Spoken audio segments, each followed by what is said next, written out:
Et cette notion que je voudrais aborder juste maintenant, c'est cette notion de responsabilité. C'est de passer de l'état de victime, donc un victime qui subit les événements, voilà, comme si c'était pas de notre fait, hein, comme si ça nous tombait dessus, comme si, voilà, pauvre malheureux, on a tendance, et moi encore, hein, des fois, hein, ça m'arrive encore de réagir de cette manière-là. Donc c'est de passer de cet état de victime à celui de responsable.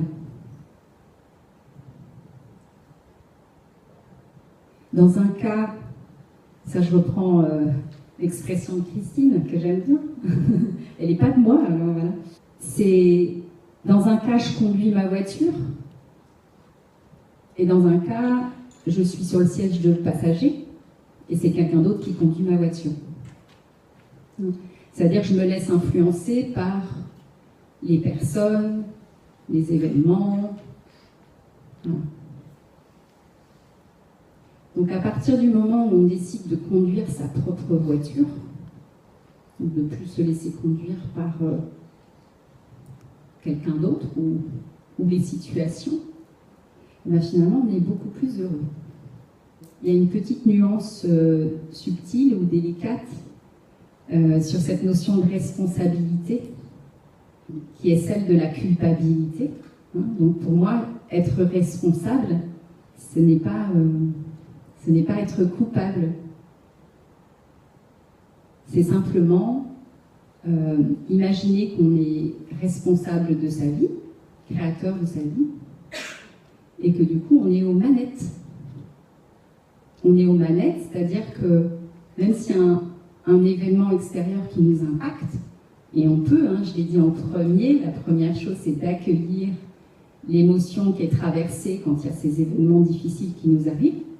Bien sûr que ça a besoin d'être accueilli, mais après, l'étape suivante, ce qu'on va en faire, ça nous appartient.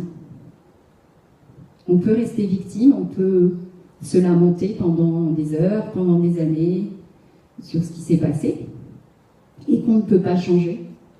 Ou bien on peut décider de prendre la responsabilité, de dire comment je pourrais penser autrement. Comment pourrais-je regarder cet événement d'une autre manière? L'autre jour, j'ai eu un petit agacement comme ça, juste pour donner un exemple. C'était la semaine dernière. En ce moment, donc, je suis en train de faire la promotion des livres et j'avais déposé des livres dans une librairie à Nantes. Et la personne m'avait dit, on pourra organiser une conférence, rappelez-moi.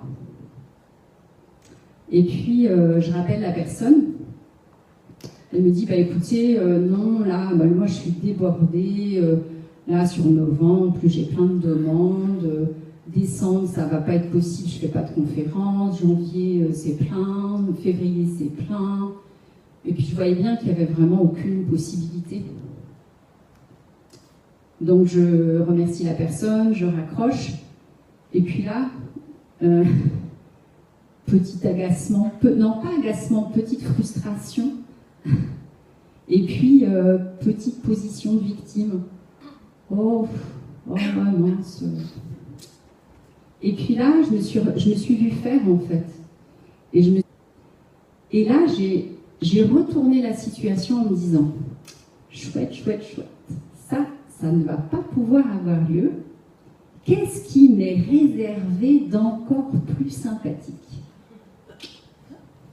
J'ai hâte, je me réjouis. Qu'est-ce qui va m'arriver d'encore mieux? Est-ce que vous avez perçu la différence d'énergie dans votre corps? Sentez ça? Hein, quand on dit wow. Quand on dit ouais, qu'est-ce qui va m'arriver de chouette aujourd'hui? Vous voyez, déjà, ça change tout. Ça change tout. notre énergie.